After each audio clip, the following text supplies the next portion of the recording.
Olá, olá, minhas queridas amigas, meus queridos amigos, votos de paz, de bem, que Jesus e os amigos espirituais possam nos abençoar e se manter entre nós. É sempre uma alegria renovada me dirigir a cada um de vocês, ouvintes, internautas, parceiros da Web Rádio Fraternidade, a emissora do bem na internet, que ajuda diariamente a construir um mundo melhor. Dando sequência ao nosso programa, que já estamos com mais de 70 episódios, ao encontro de Jesus. Continuando as parábolas do reino, que constam do Evangelho de Mateus, no capítulo 13, hoje nós vamos conversar sobre a parábola do tesouro, que está no capítulo 13 de Mateus, nos versos 44 e 45. Quando Jesus assim nos coloca. Eu vou ler, é uma parábola bem pequenina, e depois nós vamos comentar.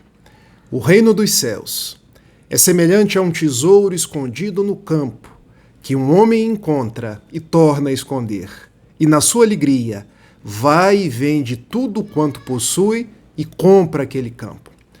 Todas as vezes que nós nos deparamos com uma parábola, nós não podemos ter a intenção de fazer uma interpretação literal. Porque se nós interpretarmos na literalidade, nós vamos tesouro, dinheiro, coisas materiais, escondido. O homem vai atrás daquele tesouro, deixa tudo o que tem. Pode parecer num primeiro momento que estamos falando de conquistas materiais. Mas na leitura, na interpretação dos textos evangélicos, da Bíblia como um todo, nós precisamos ir àquilo que está oculto, na simbologia, nas metáforas, nas analogias, e para tanto, o próprio apóstolo Paulo nos deixou uma preciosa chave de interpretação. Na segunda epístola aos Coríntios, no capítulo 3, no verso 6, a letra mata, o espírito vivifica.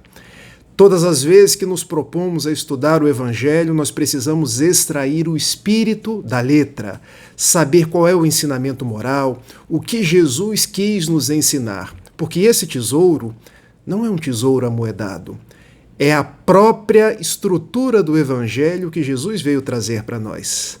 Daí esse tesouro é o encontro com Jesus. Não por outra razão, nosso programa se chama Ao Encontro de Jesus, porque todos nós estamos caminhando ao encontro do tesouro do Evangelho, para nos renovarmos, para nos tornarmos pessoas melhores e para cada dia procurar ser a nossa melhor expressão.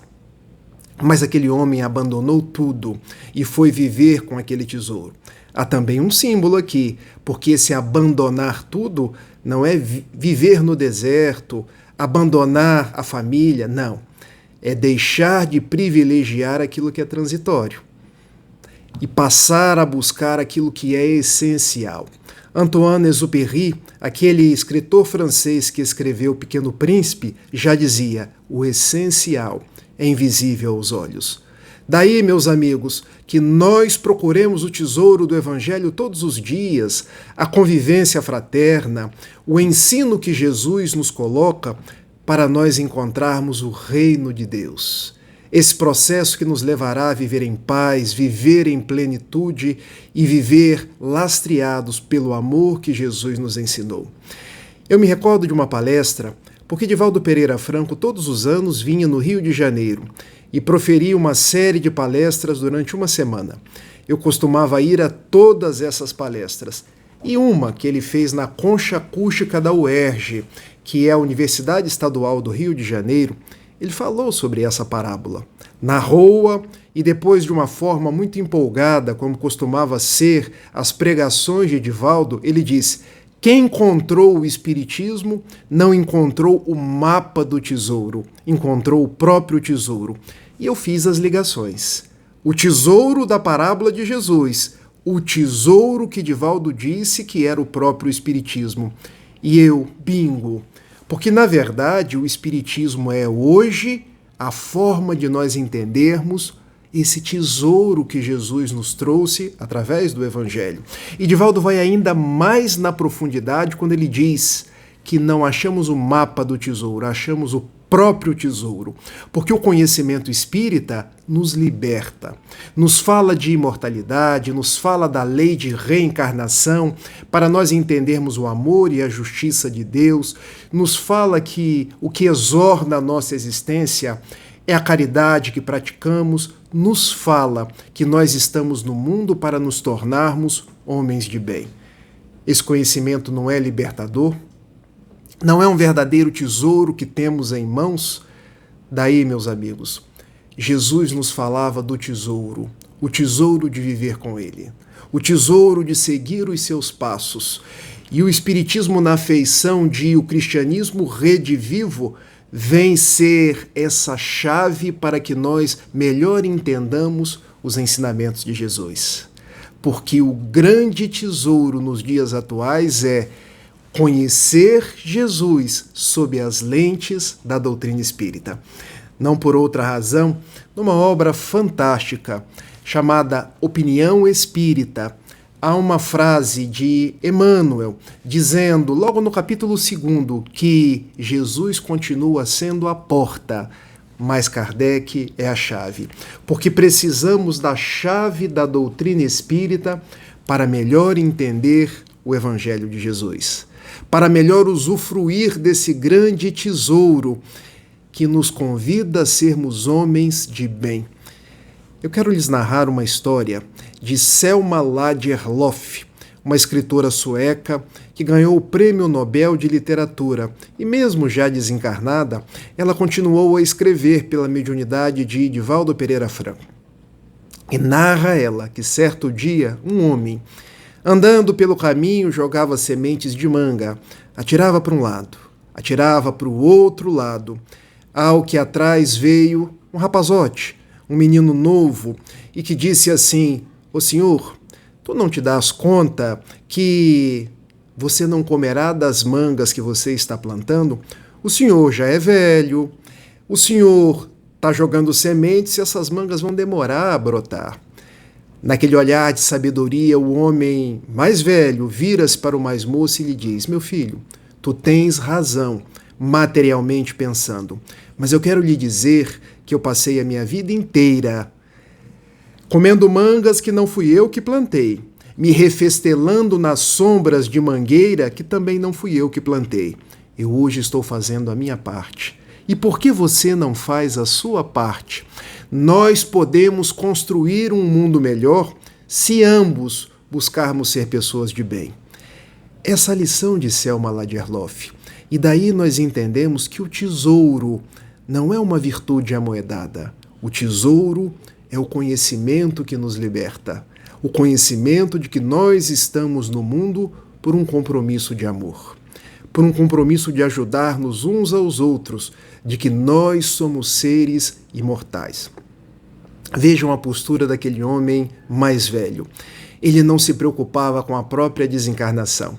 Ele plantava mangas, porque sabia: olha, eu estou devolvendo à vida aquilo que a vida me deu.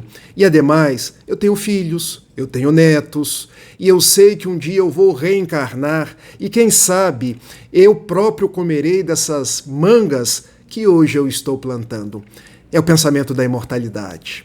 É o pensamento do amor que se espalha, não o pensamento do egoísmo que tudo quer guardar para si, que tudo quer contingenciar sob o âmbito da própria personalidade. E aquele mais novo? O mais novo era o imediatista, o utilitarista, e assim podemos dizer o materialista, porque na cabeça dele não fazia sentido. Se eu não vou comer a manga, eu vou plantar para quê? Se eu não vou poder sentar debaixo dessa mangueira, por que eu vou perder o meu tempo? Daí nós extraímos que o tesouro é nós nos darmos conta: eu sou imortal. O bem que eu faço retorna para mim. Eu vou reencarnar. Há uma lei de causa e efeito que diz que eu colho da mesma forma que eu semeio. E nós passamos a entender por que aquele homem largou tudo na parábola de Jesus e foi viver com o tesouro. Porque o conhecimento liberta. Quando nós nos damos conta da nossa imortalidade, do aspecto libertador da caridade, nós nos transformamos em pessoas melhores. E eu pergunto para vocês, com quem nós nos parecemos mais? Com aqueles que semeiam, tal qual o senhor mais velho da história de Selma Lagerlöf, ou com aquele que reclama, que quer tudo para hoje, para agora, para aquele que, quando não vê resultados rápidos e imediatos, questiona a própria natureza da atitude? Porque são dois arquétipos. Às vezes nós nos parecemos com o senhor mais velho, outrora nos parecemos com o senhor, com o jovem, aquele mais novo. Mas o Evangelho de Jesus, que é esse tesouro, hoje decifrado pela doutrina espírita, vem nos convocar. Haja como um espírito imortal. Haja como aquele que faz o bem sem perguntar até quando, sem esperar qualquer tipo de recompensa. Haja, achando que o grande tesouro da vida não é quando você se torna cada vez mais rico ou mais importante, mas quando você se enriquece de tanto amar, de tanto servir, de tanto ajudar as pessoas, de tanto plantar. Talvez árvores que você não vai comer os frutos, mas alguém vai comer. E quando comer, jogará uma vibração positiva para aquele que plantou. Alguém vai sentar na sombra daquelas árvores. E por mais que não seja você, você será beneficiado pelaquela vibração positiva de alguém que à margem do caminho sentou-se de mansinho e viu diminuir a própria aflição. Essa é a grande corrente do bem. Esse é o tesouro que Jesus veio nos falar, porque pensem, ele próprio não tinha uma pedra para recostar a cabeça. Enquanto as aves dos céus tinham os seus ninhos, enquanto as serpentes tinham os seus covis. O tesouro que Jesus nos prometeu é o reino dos céus. Num simbolismo que quer dizer viver em paz, viver tranquilo, viver num processo de amorosidade, porque o amor é um bumerangue. Tanto quanto a gente joga, tanto quanto ele retorna para cada um de nós.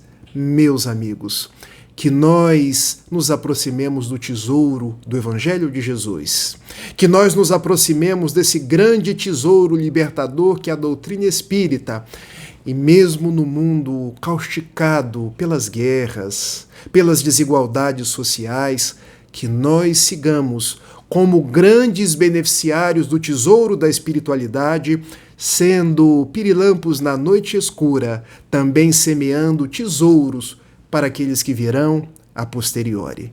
Vamos orar, agradecendo a Jesus pela grande bênção da vida, pela oportunidade da reencarnação, agradecendo a Jesus pelo tesouro do Evangelho, pelo tesouro do conhecimento espírita, agradecer porque somos espíritos imortais, porque reencarnamos tantas quantas forem as vezes necessárias ao nosso aprendizado. Vamos pedir abençoe os nossos familiares, os nossos amigos. Abençoe aqueles que estão sintonizados na web rádio Fraternidade, que é um tesouro nos dias atuais. Vamos pedir abençoe os que sofrem, os que têm ideações suicidas, aqueles que estão nos presídios e todos aqueles que são vítimas das obsessões. Ó Senhor, esteja com cada um de nós, nos guarde em sua paz e permaneça conosco no curso de mais uma semana. Que assim seja. Meus amigos, na semana que vem nós vamos trabalhar a última das parábolas do reino, a parábola da rede. Sigamos juntos. Até semana que vem. Um grande beijo. Tchau, tchau.